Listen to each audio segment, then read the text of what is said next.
बड़े ने ओवैसी ने कहा कल एक मंच पे बहुत उत्साह के साथ, हेट्रेड स्पीच के साथ, कि मैंने छोटे को दबा के रखा और हमारा छोटा तोप है। मैं आपको बताना चाहूंगी बड़े कि ऐसे तोप को तो हम घर के बाहर सजावट के लिए रखते हैं। बड़ा कहता है कि छोटा हमारा खूंखार है। अरे ऐसे खूंखार हम घर में पालते हैं।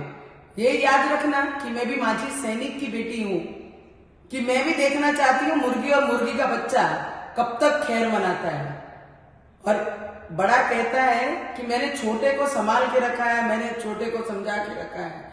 अरे समझा के रखा है इसलिए बड़े तुम्हारे आंखों के सामने, नहीं तो आज राम भक्त और मोदी जी के शेर हर गली में घूम रहे हैं। दबा के रखा है इसके लिए नजरों के सामने है। इतना ही मैं कहूंगी और मैं भी देखती हूँ, बहुत जल्द मैं हैदराबाद आती हूँ, मैं देखती हूँ मुझे कौन रोकता है।